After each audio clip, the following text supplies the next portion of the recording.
আর তৃণমূলে বোধহয় ধরে রাখা যাবে না। তিনি একটা আলাদা দল করছেন, সেই দলটা কয়েকদিনের মধ্যে আত্মপ্রকাশ করবে। উনি আবার বলেছেন আগামী বিধানসভায় মুর্শিদাবাদ, মালদা এবং উত্তর দিনাজপুর মিলিয়ে 60খানা আসন উনি ছিনিয়ে নেবেন। দেখুন, ওনাকে কেউ কোনোদিন ধরে রাখতে পারেনি। আর পশ্চিমবাংলায় যতগুলো দল সব করা হয়ে গেছে, সে নতুন দল করার দরকার। কিন্তু আমার যেটা মনে হচ্ছে, উনি এতদিন যেসব ডায়লগ দিতেন, এটা খালি ওনার ইচ্ছার নয়, টিএমসিও চাইতো। যেদিকে পশ্চিমবাংলার পরিস্থিতি যাচ্ছে, এবারে 26-এ যদি কোনো মুসলিম উপমুখ্যমন্ত্রী হয়, অবাক হওয়ার কিছু নেই। এবং এই যে আইএসএফ বা আরেকটা দলের কথা উঠছে, 100টা মুসলিম সিট জেতার মতো পরিস্থিতি আছে। আজকে নতুন দল হবে মুসলিমদের, তারা ডিমান্ড করবে যে আমাদের উপমুখ্যমন্ত্রী চাই, আর পরের বারে বলবে যে মুখ্যমন্ত্রী করবে মুসলিমকে তাকে আমরা সাপোর্ট করব। সেই পরিস্থিতির দিকে এগুলো যোজনাবদ্ধভাবে এগোচ্ছে, মমতা ব্যানার্জি সব জানেন। তার মানে বাংলা তো দ্বিতীয় বাংলাদেশ হওয়ার দিকেই এগোচ্ছে। পুরো মমতা ব্যানার্জি, বামপন্থীরা করে দিয়েছিল রাস্তা, উনি তাতে গাড়ি চালিয়ে এগোচ্ছেন। আর আজকে যেগুলো হচ্ছে ঠিক সেই পরিস্থিতি, 46, 47, 1947, 46 সেই সময়ে দেশ ভাগের আগের পরিস্থিতি আবার তৈরি হচ্ছে, মমতা ব্যানার্জি সব জানেন। তার মানে হুমায়ুনের এই আচরণের পেছনে মাস্টার মাইন্ড কি মমতা ব্যানার্জি? আমার সন্দেহ এটা হতে পারে, নাহলে ও কিসের জোরে করছে? সব দল করা হয়ে গেছে, দেখা হয়ে গেছে, এবারে নিজের দল, মুসলিম দল করবেন উনি।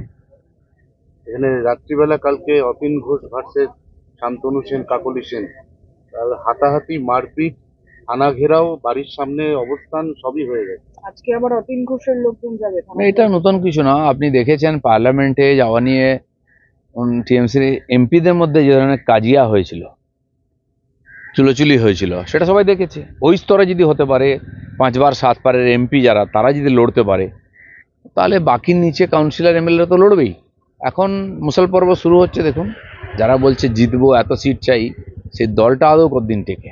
ইন্ডিয়া জোটের শরিক তামিলনাড়ু, সেখানে বাঙালি পরিযায়ী শ্রমিক হেনস্থা, মুর্শিদাবাদের পরিযায়ী শ্রমিক মুর্শিদাবাদের বাসিন্দা। আমি আবার বলছি, মুর্শিদাবাদের নাম করে যারা যাচ্ছে বেশিরভাগই বাংলাদেশি।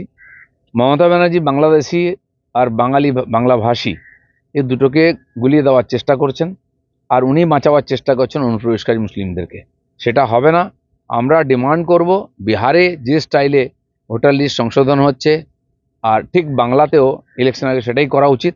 নাহলে পশ্চিমবাংলায় ফেয়ার ইলেকশন তো হবেই না। এই যারা বাংলাদেশি প্রায় 40-50 লক্ষ ভোটার আছে, তাদেরকে আলাদা করা সম্ভব নয়। বিহারে এসআইআর নিয়ে যে প্রপোজালটা নির্বাচন কমিশন দিয়েছে, তাতে দেখা যাচ্ছে Aadhaar card, voter card, ration card কোনোটাই আর মান্য পরিচয়পত্র থাকছে না। এবার আমরা তো আধার কার্ডের সঙ্গে প্যান লিঙ্ক করিয়ে বসে আছি, আমরা রান্নার গ্যাস সিলিন্ডার আধার কার্ড লিঙ্ক করিয়েছি, ব্যাংক অ্যাকাউন্ট লিঙ্ক। শুনুন, এসব কার্ড তো পয়সা দিলে পাওয়া যায়। আপনার বাড়ির যে পোষা কুকুর, তার নামে আপনি আধার কার্ড করতে পারেন। এটাকে পরিচয়পত্র মানা হচ্ছে না। কারণ আপনারা দেখেছেন পশ্চিমবাংলায় বস্তা বস্তা ভোটার কার্ড পাওয়া গেছে রাস্তায়, বা আধার কার্ডও বস্তা বস্তা পাওয়া গেছে। এর কি মূল্য আছে? সেই জন্য আপনি যদি বিহারে ভোটার হন, আপত্তি নন, ভোটার কার্ডটা শুনুন, ও বলবে যে আপনি কোথা থেকে এসেছেন, সেখানকার ডকুমেন্ট চান। আপনার বাবা, আপনার ঠাকুরদা যেখানে ছিলেন, জমি জায়গা ঘর বাড়ি, তাদের ভোটার লিস্ট, ইলেকট্রিক বিল, কিছু তো আছে। নাহলে একটা লোক যে 10 বছর আগে বাংলাদেশ থেকে এসেছে আর আপনি এক হতে পারে কি? তাকেও বলা হবে দেখাও। তো বাংলাদেশের ভোটার লিস্টে তার ভোট নাম বেরোচ্ছে, সেটাও আমরা দেখেছি। আজকাল লুকানো থাকে না। তাদেরকে আলাদা করার চেষ্টা হচ্ছে, কিন্তু মমতা ব্যানার্জি এবং তার পার্টি সেই বাংলাদেশি ভুয়ো ভোটারদের পেছনে দাঁড়াচ্ছেন। এটা বাংলার মানুষকে বুঝতে হবে। নানুর, বীরভূমের পর এবার মুর্শিদাবাদ, ভরতপুরে সেখানে তৃণমূল কর্মী তাকে বাইক দাঁড় করিয়ে এলোপাথারি দুষ্কৃতীদের খুন করা হয়েছে।